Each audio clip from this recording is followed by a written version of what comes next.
नमस्कार दोस्तों, मैं फनी शर्मा एक बार फिर आप सभी लोगों के सामने हम लोग शुरू करने जा रहे हैं ज्योमेट्री का नेक्स्ट पार्ट। ज्योमेट्री में कोऑर्डिनेटर के बाद में हम लोग शुरू किया था स्क्वायर में रेक्टेंगल, और रेक्टेंगल में भी हम लोग उसके क्वेश्चंस और उसके कुछ बेसिक कॉन्सेप्ट्स जो बहुत बढ़िया लेवल तक जाने वाले हैं। आपको मेंस लेवल तक की तैयारी करवानी है मुझे, तो हम लोग ये सब चीज़ें आज पढ़ने वाले हैं।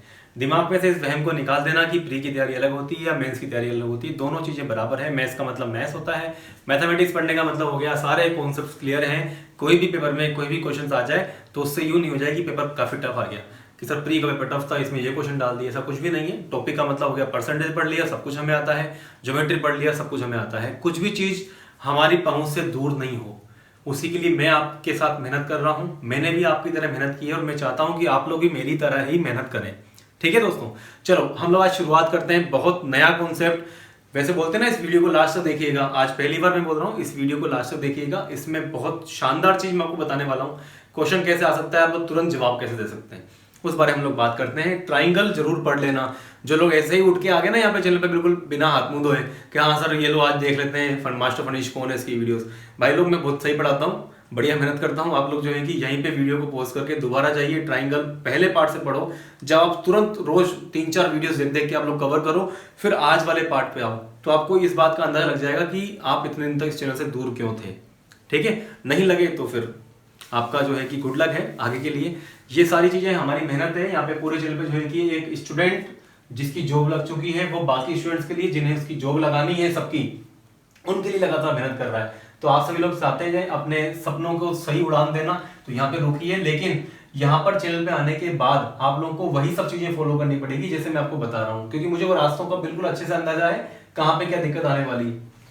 तो आप लोगों को फिर से मेरी गुजारिश है, जो लोग कंटिन्यूटी बनाए हुए हैं वो लोग पुराने सारे नोट्स को रिवाइज करें और अच्छे से सभी डायग्राम्स को बनाएं। हर टॉपिक के बाद में कोशिश करो, या टॉपिक मान लीजिए या ज्योमेट्री हमने का ट्राइंगल हो गया, अब ट्राइंगल के बाद में 3-4 पेजेस आप जो है कि ब्लैंक छोड़ दो।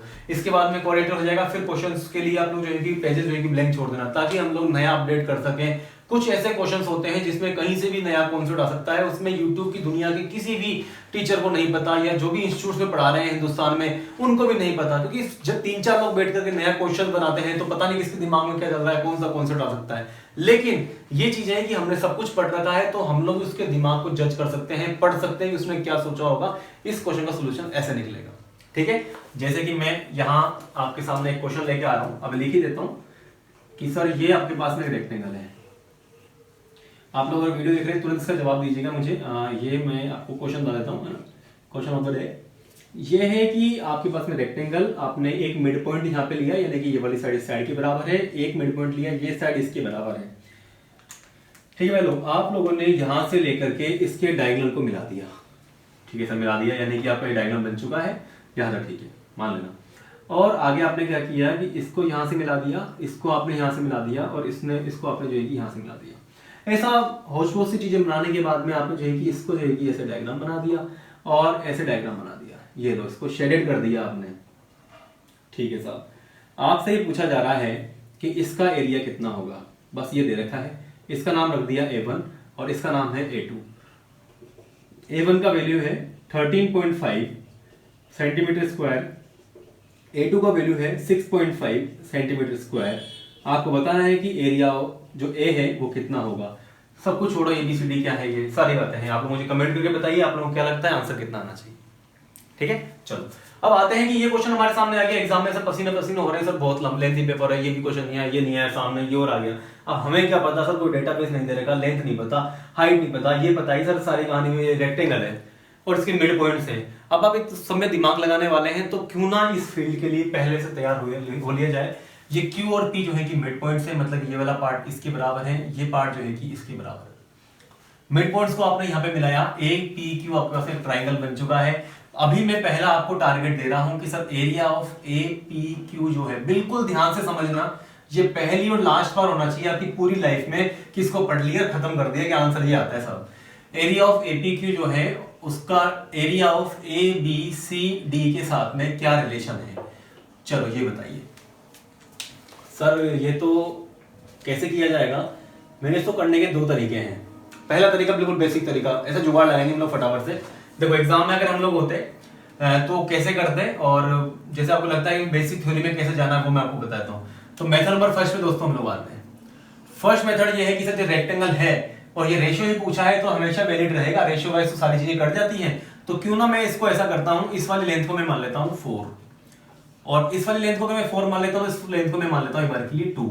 मुझे नहीं बोला किसी ने कि इसका हाफ होगा, मैं तो मान लिया। आपकी इच्छा है तो इसको 6 मान लो, इसको 2 मान लो, कुछ भी रेशियो ले लो यार, वो एरिया का रेशियो मिड पॉइंट के अकॉर्डिंग तो बराबर ही आएगा।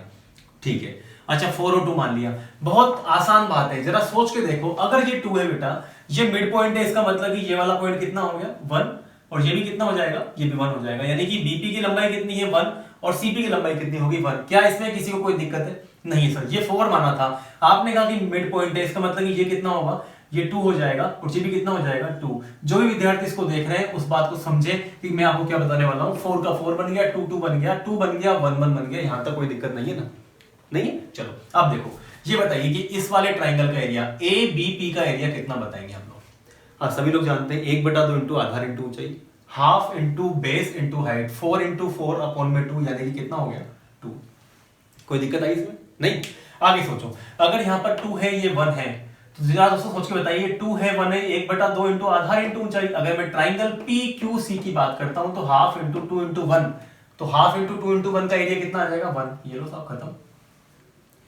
फिर आगे सोचिए कि सर इस वाले ट्रायंगल में क्या बताएंगे, सर हाफ इंटू 2 इंटू 2, तो 2 2 4 अपॉन में 2, यानी कि इसका एरिया भी कितना आ जाएगा, ये 2 आ गया। अरे यार मुझे बताइए कि area of A B C D कितना मानते हो आप लोग? सर 4 तो लेंथ है और विड्थ कितनी है 2, यानी कि 4 इंटू 2 हो गया। आंसर कितना हो गया 8 हो गया। 8 में से 2 यहाँ पे चला गया, 8 में से 2 यहाँ चला गया, 1 यहाँ चला गया, तो 2 + 2 + 1 यानी कि 5 जा चुका है। कितना रह गया मेरे पास में 3 बच गया। इसका मतलब ये बोल सकता हूँ sir area of A P और क्यू जो होगा वो कितना हो जाएगा 3, ये 3/8 हो गया। ये लो उठा गए सर 3 ये है, टोटल कितना है 8, आंसर हो गया। आसान है, कर सकते हैं ऐसे।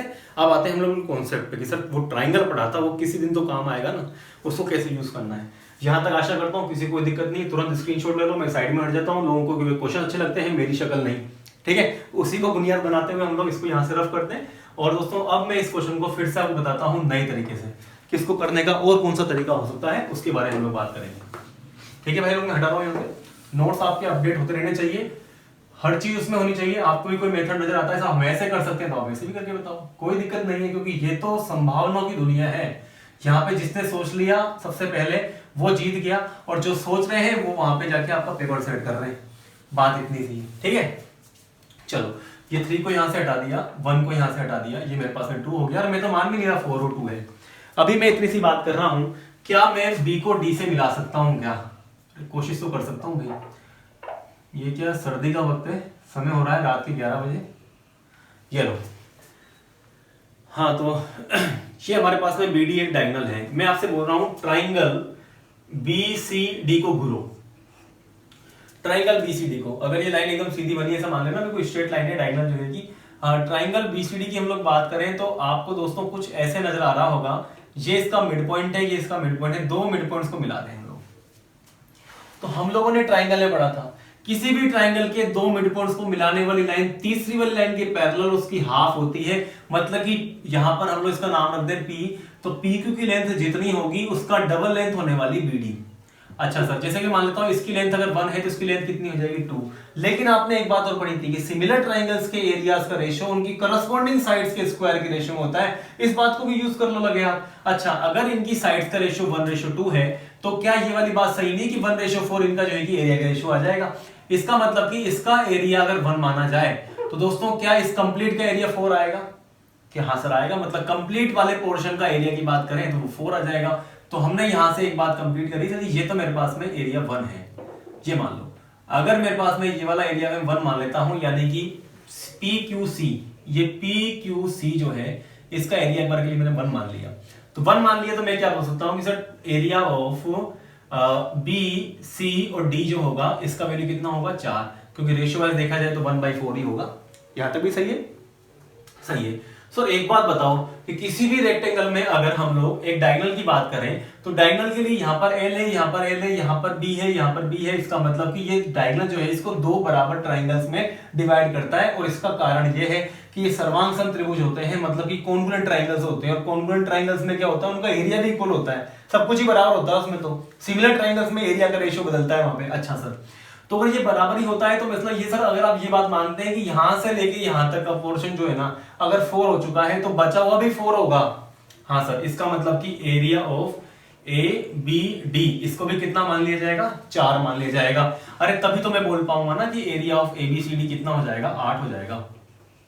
यहां तक सही है सब लोग, समझ मारी बात आपको? हाँ जी सर आ रही। अब एक बात सोचना दोस्तों यहां से कि हम लोग कहां कहां पे पहुंच चुके हैं। सर जी ये वाला एरिया 1 हो गया, ये मेरे पास में 4 हो गया, और यहां से यहां तक का जो बचा हुआ है ये मेरे पास में 3 है, जबकि मेरा टारगेट क्या है, मैं यहां से लेके यहां तक का ये कंप्लीट एरिया निकालना चाहता हूं। अच्छा सर, अच्छा अब पॉइंट ये है कि आप लोगों से एक सिंपल चीजें मैं पूछता हूँ, मीडियंस की थ्योरी में लगा रहा हूँ है ना। इस डॉट को अगर मैं यहाँ से ऐसे डॉट डॉट लाइन बनाता हूँ, उसको यहाँ से यहाँ तक ले जाता हूँ, बिल्कुल ध्यान समझना, यूं मत सोचना कि पहले वाला मेथड बढ़िया था। अरे सीखो यार, काम की चीज है।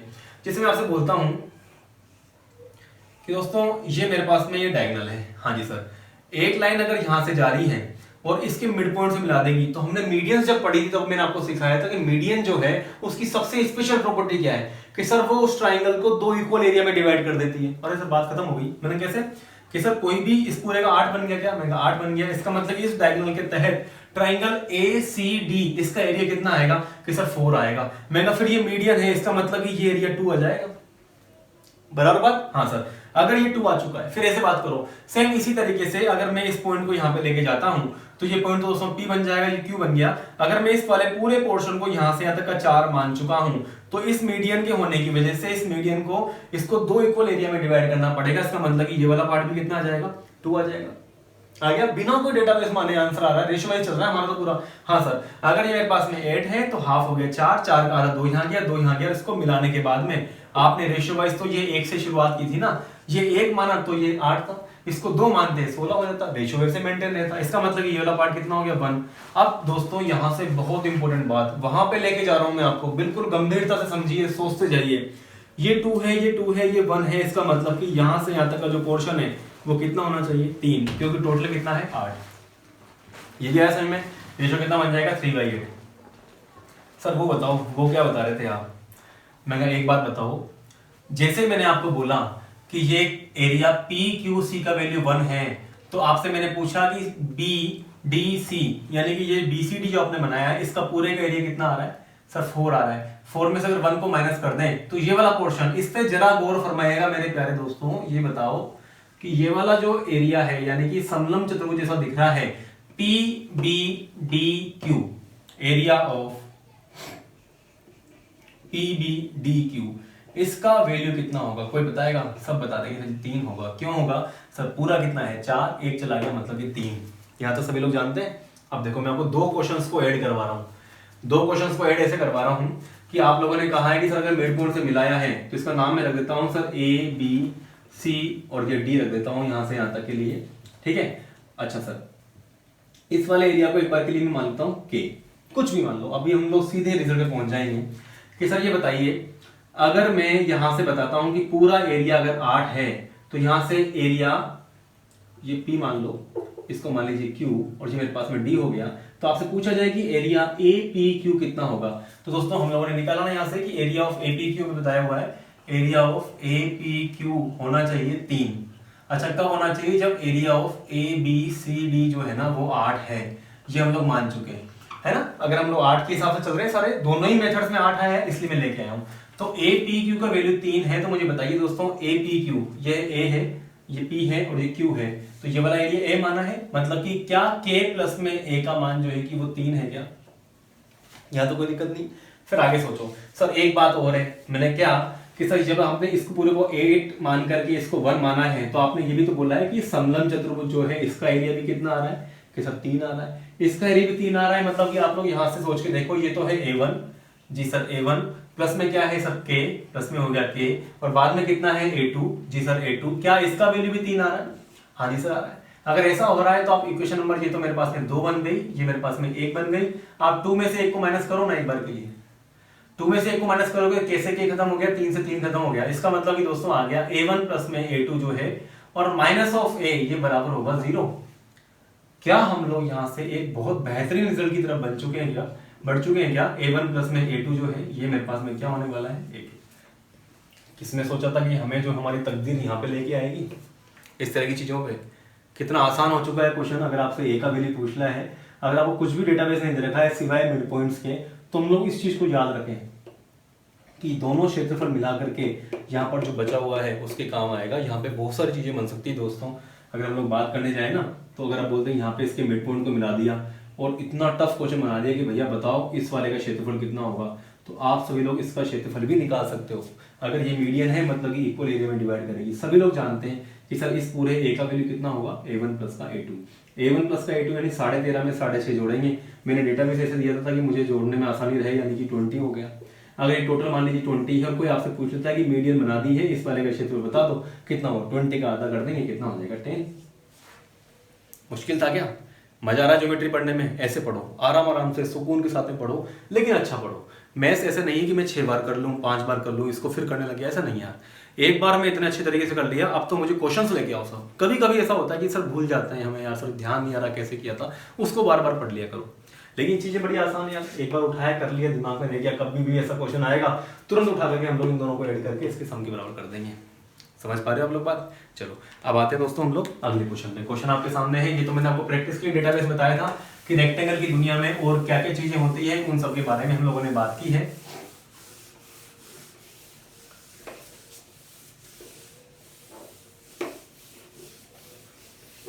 अब दोस्तों अब लेके आता हूं मैं आपको ट्राइंगल मिक्स करके चलूंगा लगातार। वहां पे मैंने पढ़ाया है तो उसका मैं फायदा उठाऊंगा।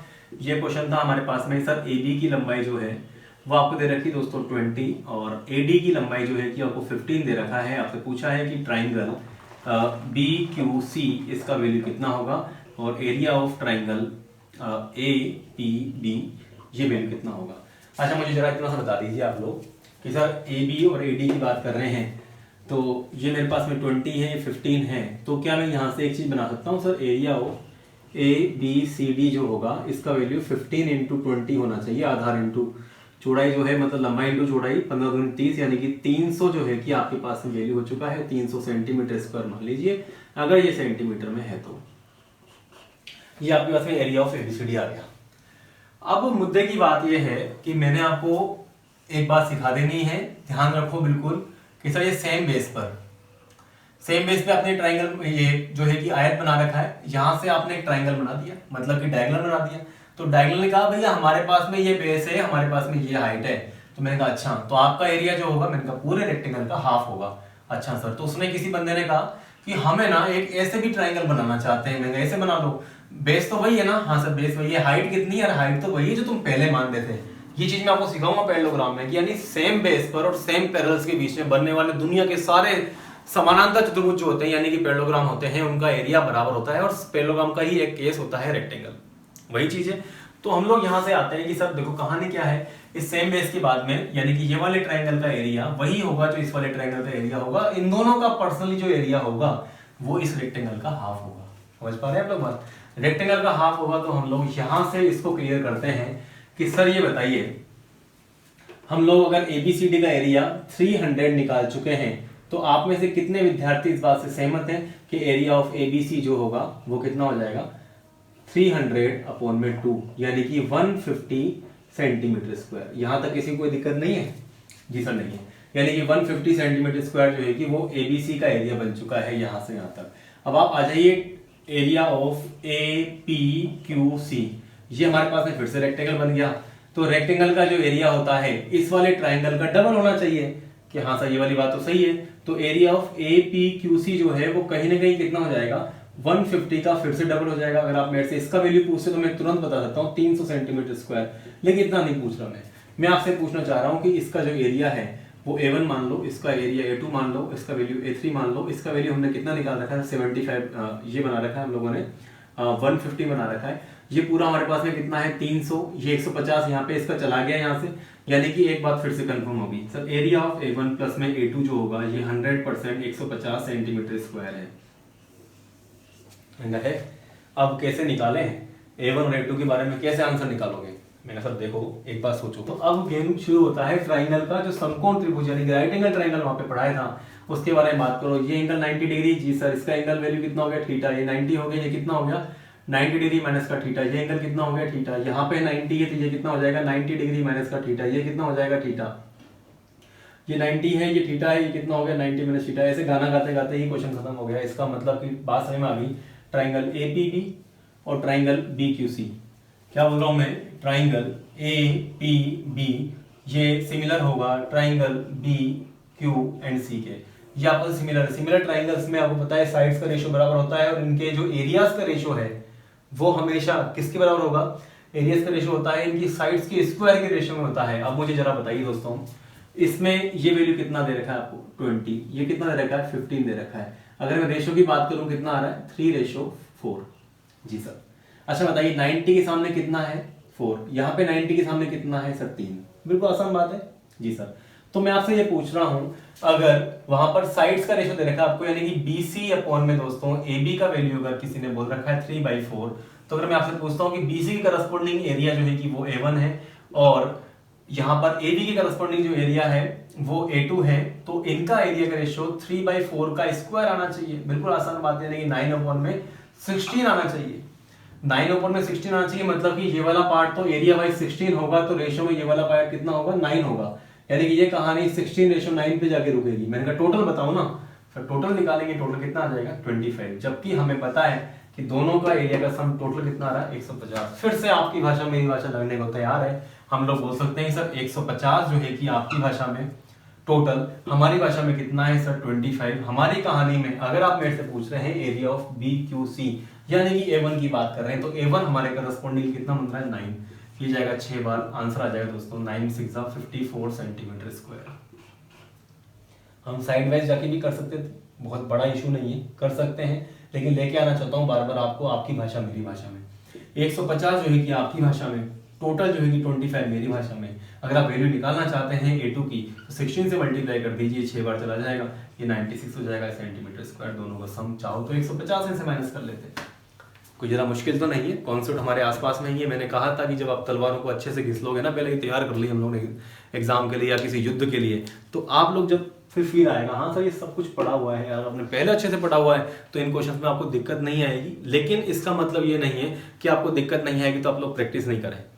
दिक्कतें जब तक नहीं आए तब तक प्रैक्टिस करो, सिंपल सी बात है। सफलता का सिंपल फंडा है कि आपकी जो है कि लिमिटेशंस अलग हो सकती है, किसी और की अलग हो सकती है। हो सकता है आपको कोई चीज़ 90 में जाके मिल रही है, किसी बंदे को 50 पे मिल जाए, है ना। तो आपको अपनी जो लिमिटेशंस है उनको क्रॉस करना है, उन बाउंड्रीज को ब्रेक करके आगे बढ़ जाना है, ठीक है। ये सिंपल सा फंडा है, इसके बाद में बहुत सारा ज्ञान है। मैंने देखा था कुछ हमारा एक स्टूडेंट है, कोई उसने मुझे फेसबुक पे टैग भी किया, कुछ लोग ऐसा भी पढ़ा रहे थे, बिल्कुल अंधाधुंध फायरिंग कर रहे थे कि रेक्टेंगल देखो। अरे बेटा आपको सीखना है, आपको आगे बढ़ना है। आप जो है कि 90 डिग्री पे जो है कि रेक्टेंगल के जो डायगोनल्स है उनको कटवा रहा था भाई, ऐसे करके पता नहीं क्या कुछ क्या पढ़ा रहे हो यार। मतलब एटलीस्ट ये तो मत करो यार। जब दुख होता है कि हम जब मैथ्स पढ़ाते हैं, मैथमेटिक्स अगर हमें आती है, हमने कोशिश की है, तो चीज़ें सही सही बताओ। बहुत अच्छा काम कर रहे हैं आप लोगों को पढ़ा रहे हैं तो, लेकिन ऐसा तो नहीं कि बेटा आप लोगों का लाइफ बदल जाएगी, इसको कर लो, ऐसा कर लो, ऐसा क्या बता रहे हो आप लोग। किसी भी बुक में कहीं भी लिखा हुआ है कि रेक्टेंगल के डायगोनल्स जो है कि 90 पे काटते हैं, लेकिन ऐसा फील आती है कि जब बिल्कुल रियल जेन्युइन मेहनत आपके साथ में की जा रही है, तो यहाँ पर उन लोगों को आना चाहिए जो लोग सच में अपने भविष्य की परवाह करते हैं। उन्हें इस चैनल पे, क्योंकि ये आपका ही चैनल है, आप ही के साथ में मिलकर के मैंने हिम्मत करी है और दोबारा हिम्मत करके, क्योंकि बीच में मैं जो है कि इसको बंद करने की फिराक में आ चुका था, मुझे टाइम नहीं मिल पा रहा, फिर भी मैंने सोचा जितने भी टॉपिक्स थे, क्योंकि मेरे को जो है कि जितना भी ज्ञान लेके मैं बैठा हुआ हूँ वो आप लोगों को दे सकूँ, और इसी वजह से हम लोग लगातार कोशिश कर रहे हैं। आशा करता हूँ आप लोगों को मेरी बात समझ में आ रही होगी और आप लोग मेरे साथ बने रहेंगे। Thank you very much. और वीडियोस को जो है कि शेयर कीजिए उन लोगों तक जिन्हें वास्तव में इसकी बहुत ज़रूरत है, ठीक है। Thank you very much.